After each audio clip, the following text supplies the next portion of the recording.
Hello. In this tutorial, we're going to talk a little bit about Adobe Acrobat DC and fillable forms. We'll show you how to manually create a fillable form and then use more of an automated process to do that and manipulate that as well, and a few other specifics with forms and the different options that Adobe Acrobat DC makes available to you. So to get started, I'm just going to go ahead and click on Adobe Acrobat. And this is what it looks like now. It's a little bit different than what you're used to if you're using the older Adobe Acrobat Reader. And what's great about this is when you first open it up, you have this little notification here, and it allows you to click on that Learn More link, and what it pulls up a really good PDF guide right in the program, and it will walk you through some of the more basic um, features and help you get started and going with learning how to use Adobe Acrobat DC.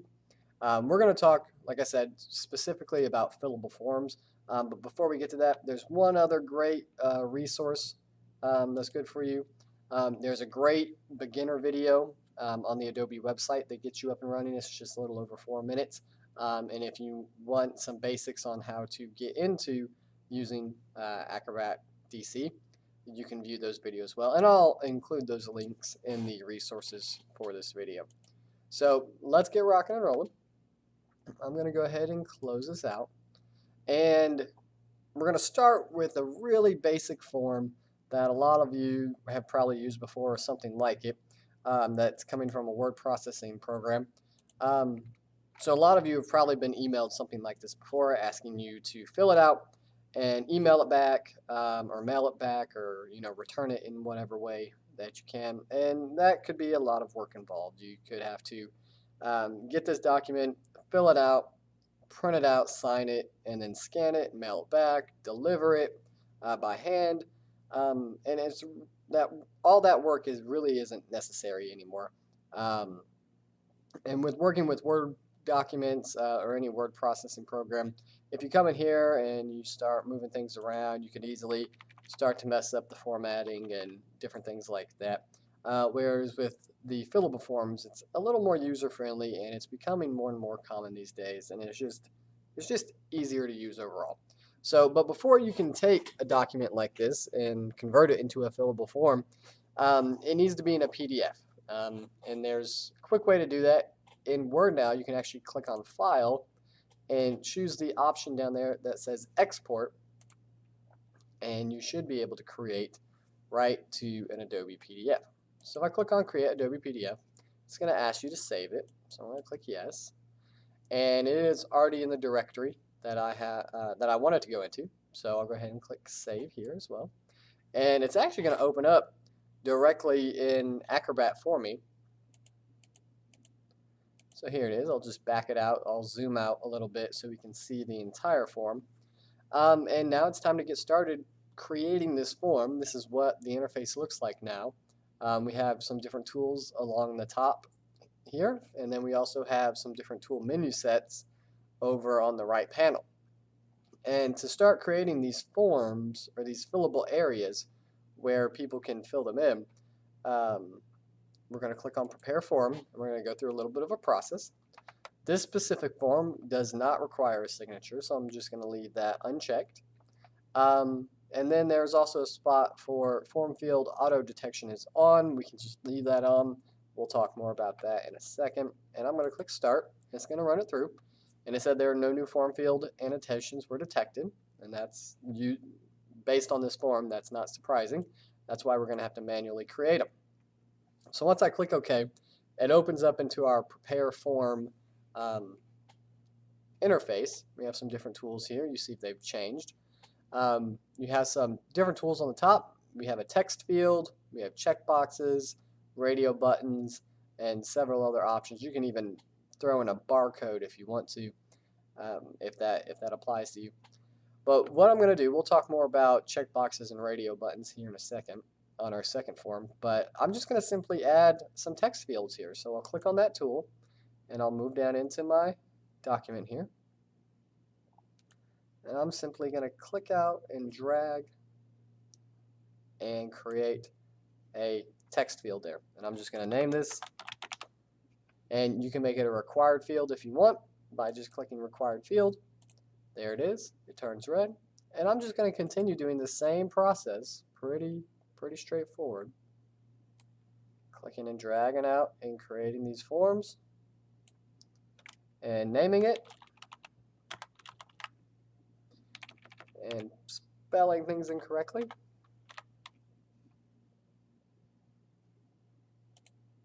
Okay. And just continuing this process. Now let's say I wanted to make that a required field. I can just right click back on it and set as required field as well. You see it turned red from black. Or if I wanted to come in and rename it, I could do that. And then you have several other options about your field if you want to take time to look through those. We're just going through the basics right now to get people up and running with this. So I'm going to go through and continue this process. It's not super difficult. It is a bit time consuming though. And you can see the differences there again in the required fields and the non-required fields. I'm just naming these just to keep organized, and you see them start to pop up over here in my left hand, or excuse me, my right hand column over here.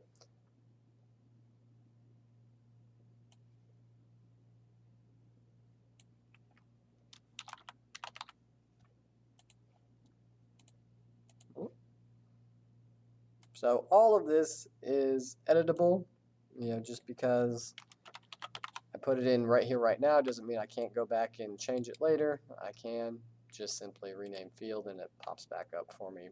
I have the option to choose a required field again, but just for the sake of time, I'm just gonna plug these in real quick.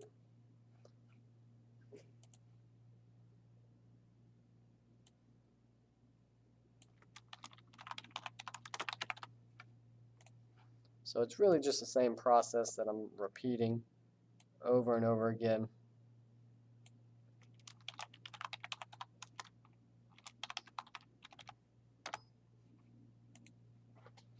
And just a few more times.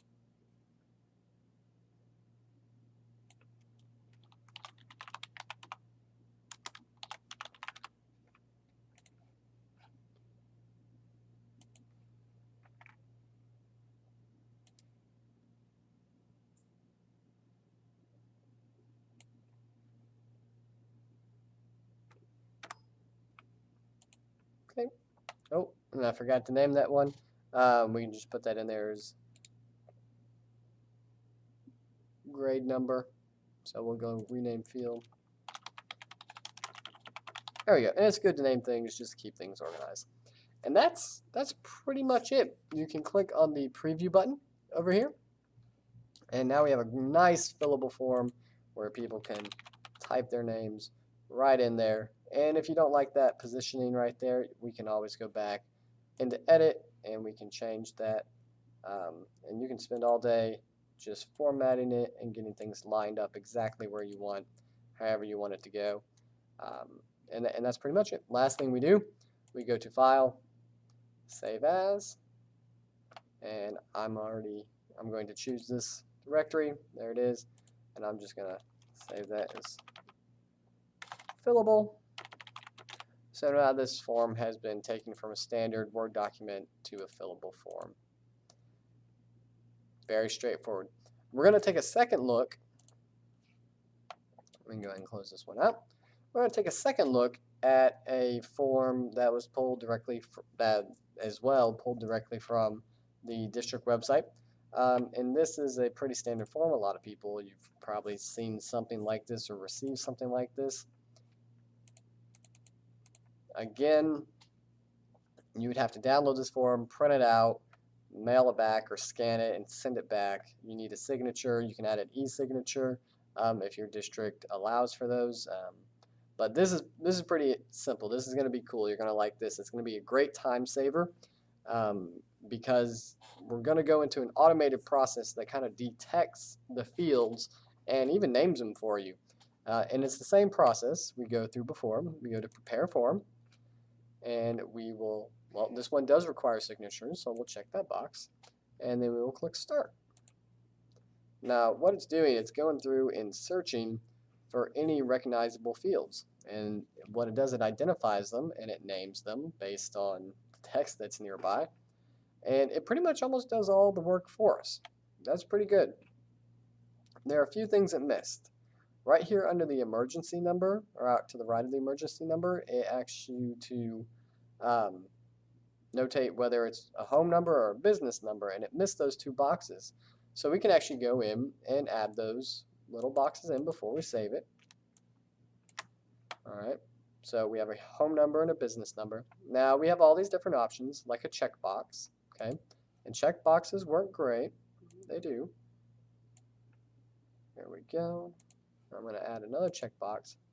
But there are a few drawbacks to putting in checkboxes when you have a choice here. So with my checkboxes, I can come in here and I can put a checkbox there, and I can also put a checkbox there. Now that could be problematic if that information is vital. So instead of using a checkbox, I'm just going to simply drag and do a lasso select and hit delete on my keyboard. Those are now gone. Instead of doing checkboxes, I'm going to use something called a radio button. And what's cool about a radio button is that it's based on your group. So if I click one there, it tells me I need to have at least two to create the group. And this allows me, and I'm sure you've probably used one of these before, you can choose one or the other. But you see, as I alternate my decision, it clears the selection on the other side. All right, so that could come in really handy when creating all types of different documents, even tests or exams. So that's pretty cool.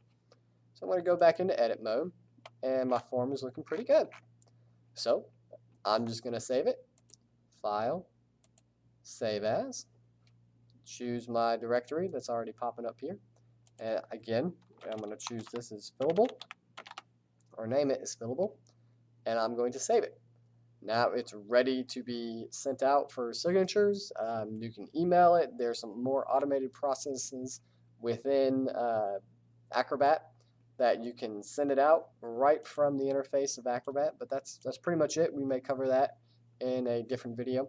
But to create and modify and manipulate forms, this is how you do it. And just real quick overview, we went through the manual form creation process, and then we used the form recognition process. It's more automated.